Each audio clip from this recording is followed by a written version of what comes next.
Hi guys, मैं CD Jaiswal अपने सीडीजे classes में आपका स्वागत करता हूँ। मैंने जो पिछला वीडियो मेरा था, वीडियो नंबर 14 रहा होगा संभवतः, जिसमें मैंने आपको पर्सनल प्रोनाउन के बारे में बताया। तो आज मैं आपको डायरेक्ट इनडायरेक्ट में चेंज ऑफ प्रोनाउन पढ़ाऊंगा। अगर आपको प्रोनाउन, पर्सनल प्रोनाउन की जानकारी नहीं है तो मैं यही सलाह दूंगा कि आप मेरा पिछला वीडियो एक बार जरूर देखिए, जिससे आपको प्रोनाउन परिवर्तन में कोई दिक्कत ना।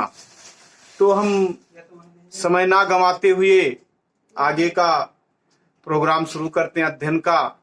तो जैसा कि हम जानते हैं कि जो हमारा डायरेक्ट वाक्य होता है उसके दो पार्ट होते हैं, रिपोर्टेड स्पीच और रिपोर्टिंग वर्ब। रिपोर्टेड स्पीच हमारा इन्वर्टेड कामा के अंदर होता है और रिपोर्टिंग वर्ब इन्वर्टेड कामा के बाहर होता है। तो हम क्या करते हैं, जो भी परिवर्तन करते हैं, चाहे वो आपका टेंस परिवर्तन हो, प्रोनाउन परिवर्तन हो, निकटता सूची शब्द हो, इन सबका परिवर्तन होता है, हम सब का सब इन्वर्टेड कामा के अंदर ही करते हैं, अर्थात रिपोर्टेड स्पीच के अंदर ही होता है, चाहे वो टेंस परिवर्तन हो या प्रोनाउन परिवर्तन। तो हम जानते हैं कि यदि किसी वाक्य में, यानी जो इन्वर्टेड कामा के अंदर है वाक्य, अर्थात रिपोर्टेड स्पीच है, उसमें जो फर्स्ट पर्सन आता है उसको हम चेंज करते हैं रिपोर्टिंग वर्ब के सब्जेक्ट के अनुसार, और जो इन्वर्टेड कामा के अंदर सेकंड पर्सन आता है उसको हम चेंज करते हैं रिपोर्टिंग वर्ब के ऑब्जेक्ट के अनुसार, और थर्ड पर्सन होता है नो चेंज। यानी कि अगर मैं कहूं कि जो भी परिवर्तन होने हैं, SON बटा 123, आपने इसका नाम सुना होगा, 1 2 3। मतलब क्या कि जो भी इन्वर्टेड कामा के अंदर आएगा आपका, कौन सा, जो भी इन्वर्टेड कामा के अंदर है, फर्स्ट पर्सन, ये आपका 1 2 3 का मतलब हो गया फर्स्ट से, मतलब first person, second person, third person. यानी अगर वाक्य में फर्स्ट पर्सन आएगा तो हम क्या करेंगे, उसको सब्जेक्ट के अनुसार, यानी SON फर्स्ट पर्सन आएगा, यानी फर्स्ट पर्सन में आपका क्या आता है, I me my, BS our, उसको किसके अकॉर्डिंग चेंज करते हैं हम, सब्जेक्ट के अनुसार। और यदि किसी वाक्य में ऑब्जेक्ट सेकंड पर्सन आता है तो हम उसको चेंज करते हैं ऑब्जेक्ट के अनुसार, यानी सेकंड पर्सन में आपका यू आता है, और थर्ड पर्सन नो चेंज, यानी मतलब नो चेंज होता है। यानी अगर मैं रूल पर आऊं कहूं तो मेरा जो पहला रूल बनेगा,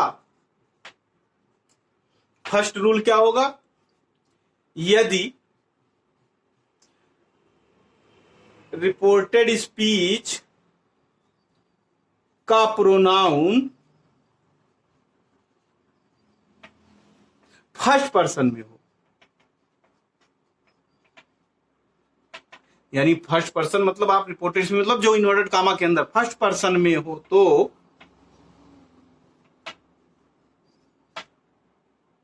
तो वह रिपोर्टिंग वर्ब के सब्जेक्ट के अनुसार चेंज होता है।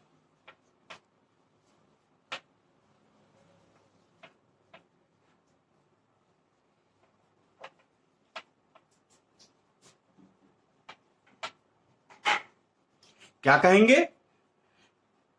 कि यानी ये वाला हिस्सा आपका, ये इतना जो आपका है, ये किसके अनुसार चेंज होगा, फर्स्ट पर्सन सब्जेक्ट के अनुसार। तो हम इसको वाक्य में देखते हैं, जैसे मैं कहूं I said, I have done my work,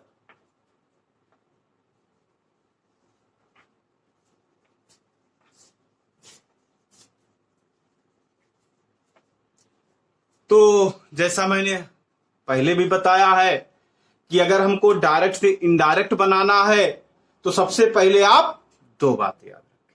क्या क्या, पहला रिपोर्टेड स्पीच, यानी जो इन्वर्टेड कामा के अंदर लिखा हुआ वाक्य है उसका सेंटेंस पहचानेंगे।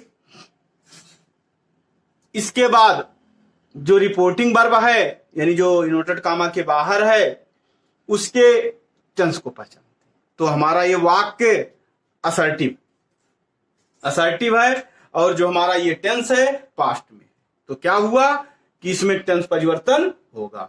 दोनों वाक्यों को जोड़ने के लिए कंजंक्शन दैट लगाएंगे, यानी ये हो जाएगा आई सेड, इसके बाद कंजंक्शन दैट लगाएंगे। फिर आप यहां पे ध्यान दीजिए, मैंने कहा कि इन्वर्टेड कामा के अंदर अगर फर्स्ट पर्सन आ गया, फर्स्ट पर्सन का मतलब मैंने आपको बताया पिछले वीडियो में, उसको आप जरूर देखिए। आई, मी और माई, या क्या हो जाएगा बी, अस और आवर, ये आपके हैं फर्स्ट पर्सन के शब्द, इनको आपको याद होना चाहिए जुबानी। तो यहां पर देखो फर्स्ट पर्सन आया है, फर्स्ट पर्सन आया है, यानी हम किसके अकॉर्डिंग चेंज करेंगे, रिपोर्टिंग वर्ब के सब्जेक्ट के। और हम जानते हैं कि रिपोर्टिंग वर्ब हमारा यही है पूरा, ये है रिपोर्टिंग वर्ब। तो इसका सब्जेक्ट हमारा क्या है, आई है। तो यहां भी आई है, यहां भी आई है, यानी यहां पर आई हो जाएगा। अब इसके बाद यहां पे देखो पिछला टेंस परिवर्तन करेंगे तो क्या हो जाएगा, हैव का हैड, डन। यहां पे ध्यान दीजिए, ये आप देख रहे हो माई आया है, तो हम जानते हैं आई मी माई, माई मतलब पसेसिव फॉर्म, पसेसिव फॉर्म के बदले हम पसेसिव फॉर्म लाएंगे, यानी सब्जेक्ट के स्थान पर सब्जेक्ट लाते हैं, ऑब्जेक्ट के स्थान पर ऑब्जेक्ट ही लाएंगे। यानी जैसे ये देखो हमारा आई है, यानी ये सब्जेक्ट फॉर्म में है, तो यहां का जो आप लाओगे शब्द, प्रोनाउन लाओगे, वो भी सब्जेक्ट रूप में ही आएगा। तो इसलिए यहां पर आई है तो यहां भी आई है। तो उसी तरीके से अगर यहां पर माई आया हुआ है तो यहां पर हम सब्जेक्ट का जो पसेसिव फॉर्म होगा उसका हम क्या लाएंगे, पसेसिव फॉर्म लाएंगे। तो यहां पर दोनों में सेम है, इसलिए यहां भी आपका माई ही होगा, यहां पर दिक्कत आपको नहीं होने वाली।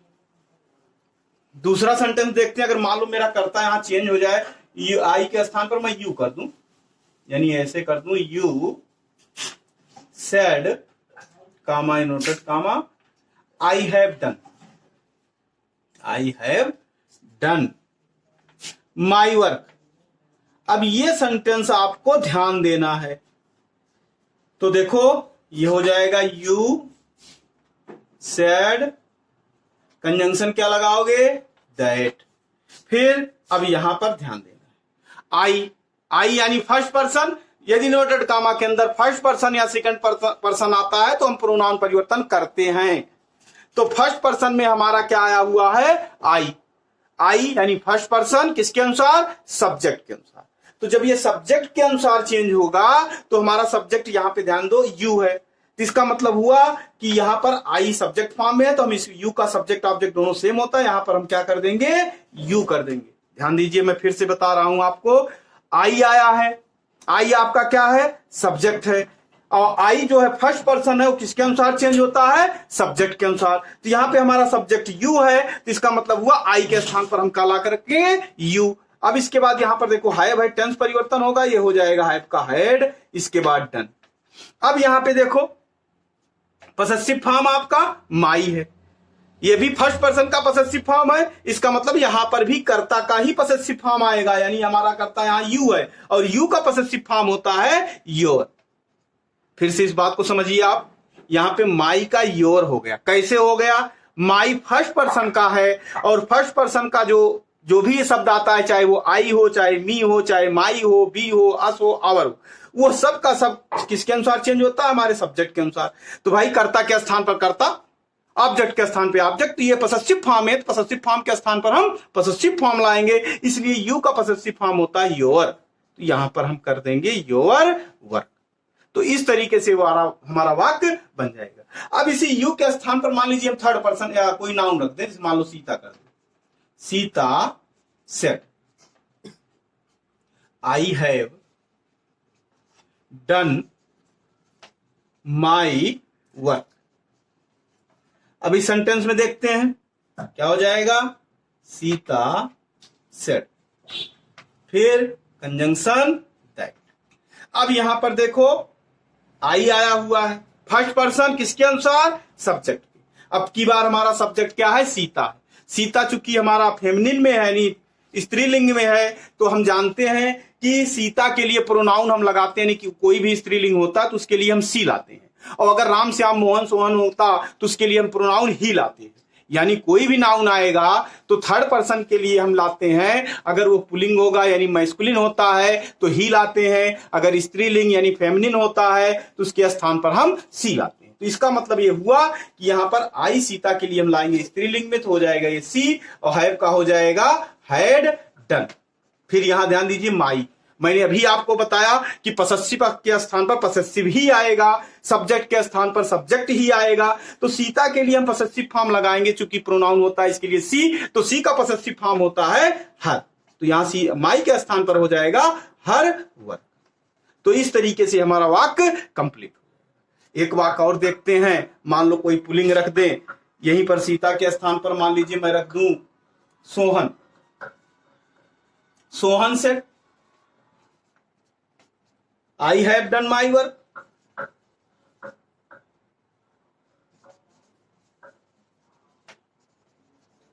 तो इसका भी उसी अंदाज में बनाएंगे हम। क्या करेंगे? सोहन said, दोनों वाक्यों को जोड़ने के लिए कंजंक्शन दैट। अब यहां पर आई का हो जाएगा, सोहन यानी पुलिंग है तो क्या हो जाएगा? He had done.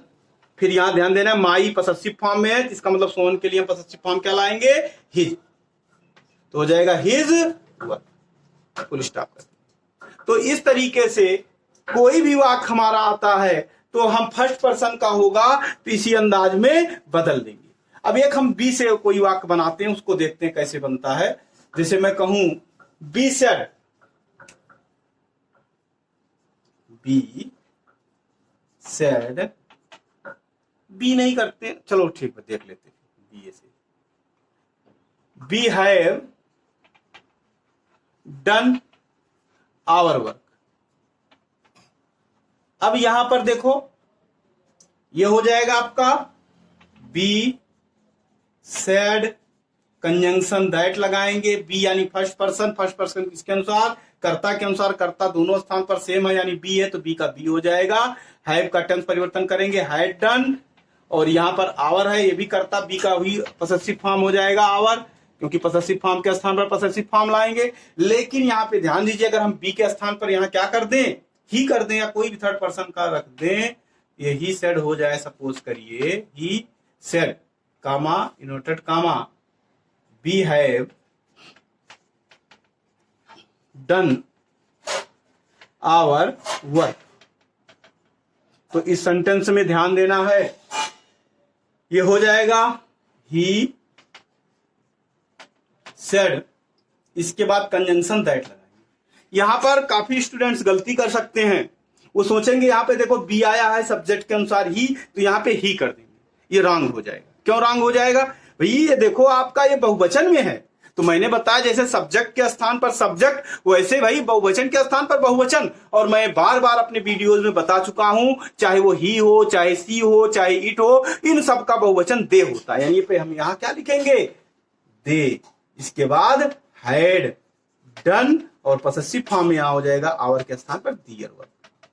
तो इस तरीके से मेरा पहला जो था फर्स्ट पर्सन सब्जेक्ट के अनुसार चेंज होता है, वो परियुक्त होता है, पूरा होता है। दूसरा रूल देखते हैं, क्या है? यदि रिपोर्टेड स्पीच का प्रोनाउन क्या हो जाए? सेकंड पर्सन में आ जाए, यानी यहां फर्स्ट के स्थान पर मैं सेकंड कर देता हूं, सेकंड पर्सन में आ जाए, तो रिपोर्टेड स्पीच किसके अनुसार वो बदलेगा?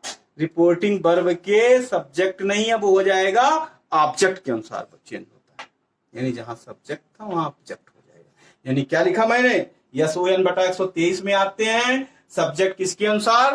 फर्स्ट पर्सन किसके अनुसार? सब्जेक्ट के अनुसार। तो यहां पर हो गया फर्स्ट पर्सन से। इसी तरीके से अगर वाक्य में सेकंड पर्सन है, किसके अनुसार चेंज करोगे? रिपोर्टिंग वर्ब, यानी जो इन्वर्टेड कामा के बाहर होगा उसका जो ऑब्जेक्ट होगा, यानी जो सेड के बाद आया हुआ शब्द होगा, उसके अनुसार हम बदलते हैं।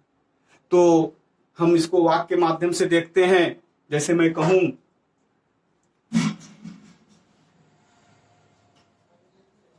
सी सेड टू मी,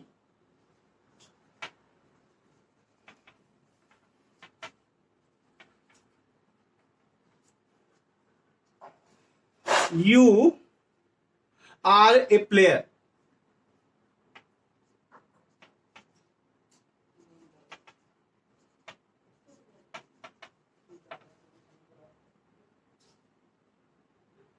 तो देखो क्या हो जाएगा ये, सी टोल्ड मी। कंजंक्शन क्या करोगे आप, दोनों को जोड़ने के लिए दैट लगाओगे, असर्टिव सेंटेंस है। अब यहाँ पे देखो, यही ध्यान देना है आपको, यहाँ पे विशेष ध्यान रखना कि यू आया कहाँ है। यहाँ देखो यू आया है क्रिया से पहले, अर्थात सब्जेक्ट फॉर्म में, और ये देखो ये किसके अनुसार यू चेंज होता है, ऑब्जेक्ट के अनुसार। ऑब्जेक्ट हमारा क्या है, मी है। अब यहीं पर बहुत से लोग क्या कर सकते हैं, मी लिख सकते हैं, इसीलिए मैंने पिछले वीडियो में मैंने अपने इसके बारे में विधिवत बताया है। तो देखो ये यू यहाँ पर सब्जेक्ट फॉर्म में, क्योंकि यू का सब्जेक्ट और ऑब्जेक्ट दोनों सेम होता है, यही पहचानना खास बात है। तो यहाँ पर देखो यू सब्जेक्ट है और मी ऑब्जेक्ट है, तो इसका मतलब पहले मी का हम सब्जेक्ट फॉर्म में ले जाएंगे। तो मी का सब्जेक्ट होता आई, तो हम यू के स्थान पर यहाँ आई लिखेंगे, ना कि मी। अगर आपने गलती करा यहाँ पे तो ये आपका वाक्य गलत हो जाएगा, इसलिए मी का यहाँ सब्जेक्ट फॉर्म में आएगा, तो क्या हो जाएगा ये, यहाँ पे हम क्या लिखेंगे, आई। इसके बाद टेंस परिवर्तन कर दोगे आप, वाज अ प्लेयर। तो इस तरीके से ये मेरा वाक्य पूरा हो जाएगा। जैसे अगला वाक्य देखते हैं, जैसे मैं कहूं she said to me, she said to you कर देते हैं, मी हो चुका है, कामा नोट कामा, क्या, you are a student, you are a student. तो इस सेंटेंस में हम देखते हैं परिवर्तन, पूर्वानुमान परिवर्तन, टेंस परिवर्तन कहां होता है, नोटेड कॉमा के अंदर होता है, यानी इस वाले वाक्य में होगा। तो यहाँ पे देखो ऑब्जेक्ट अवेलेबल है, इसलिए सेड टू को हम चेंज कर देंगे टोल्ड में, क्या हो जाएगा, सी टोल्ड यू, कंजंक्शन दैट लगाएंगे। अब यहाँ पे देखो यू यानी सेकंड पर्सन किसके अनुसार चेंज होता है, ऑब्जेक्ट के। तो ऑब्जेक्ट हमारा क्या है, यू है, तो यहाँ पे क्या हो जाएगा, यू दोनों स्थान पर सेम है, इसलिए यहां पर कर देंगे। इसके बाद हो जाएगा यू, टेंस परिवर्तन करेंगे, वर ए स्टूडेंट। तो इस तरीके से हमारा वाक्य बन जाएगा। अब मान लो इसी के स्थान पर हम और कोई वाक्य शब्द रखते हैं, जैसे मैं रख दूं, मान लो जी यहां पे Shyam, Shyam said to him,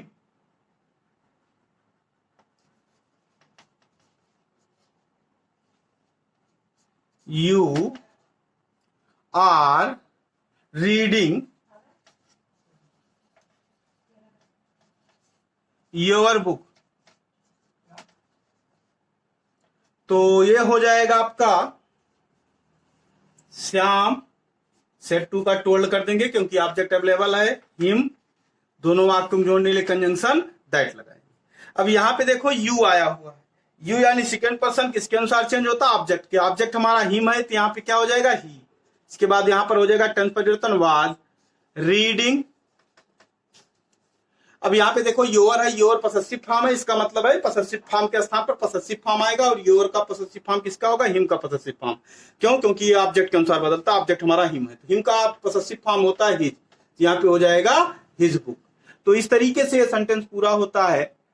और अगर मान लीजिए किसी वाक्य में ऐसा हो जाए कि ऑब्जेक्ट ही ना अवेलेबल हो, बहुत सारे ऐसे वाक्य होते हैं उसमें ऑब्जेक्ट आपका रिपोर्टिंग वर्ब में नहीं दिया होता है, फिर भी हम उस वाक्य को बदलते हैं। तो कुछ किताबों में दिया गया है कि यदि किसी रिपोर्टिंग वर्ब में ऑब्जेक्ट ना हो और हमको ऑब्जेक्ट के अनुसार चेंज करना होता है, तो हम उसको फर्स्ट पर्सन का बना सकते हैं या थर्ड पर्सन का। लेकिन हमने देखा है अधिकतर जो कंपटीशन होते हैं उनमें थर्ड पर्सन को ही सही माना गया है, इसलिए हम कोशिश करें किसी वाक्य में हम याद ही कर लेते हैं कि यदि ऑब्जेक्ट ना हो तो हम उसको किस में ले जाएंगे, थर्ड पर्सन में ले जाएंगे। लेकिन याद रखना एक बात हमारी भी, कि अगर आपका सब्जेक्ट ही से है तो जो ऑब्जेक्ट आप दिमाग में अपने माइंड में रीड रखना, यानी रखना, वहां पर थर्ड पर्सन का फेमिनिन बना देना। अगर वहां उधर जो है आपका क्या हो जाए, मैस्कुलिन है, अगर उधर फेमिनिन है तो इधर मैस्कुलिन कर दो, यानी वाक्य के माध्यम से देखते हैं। जैसे मैं कहूं ही सेड